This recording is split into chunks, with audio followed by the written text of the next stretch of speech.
As we all know, Disney shows are great 99% of the time, so it's a pretty big deal when they say they're going to make a new show. Anyway, howdy folks, and welcome back to another episode of Mythical. If you like stuff on fantasy and sci-fi cartoons, maybe consider subscribing and maybe check out some of my other videos.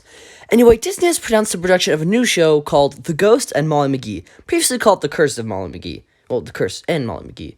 Anyway, this show, just a quick rundown, is about a person named Molly McGee who's a tween and a really big optimist. And then there's a ghost named Scratch who's really grumpy but gets bound to Molly when one of his spells backfires.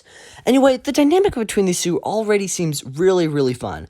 And since it's a Disney show, we can count on the animation and voice acting to be 100% top notch.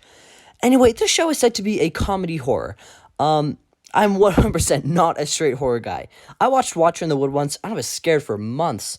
Man, that was scary. Anyway, but since this is probably going to be a kid-friendly show, we can expect for it to be a little scary, but just the right amount, just a fun amount of scary. Anyway, before I get on to a few things that I would like to see in the show, the producers are Bill Motz, Bob Roth, and Steve Loter, who have all worked on other shows and seem to be a pretty good choice. And as for her characters, Molly's voice acted by Ashley Birch, and Scratch is voice acted by Dana Snyder. Anywho, a few quick things I would like to see for the show are a few other interesting characters. Molly already seems pretty great, and so does Scratch, but it would be nice if we got a few others.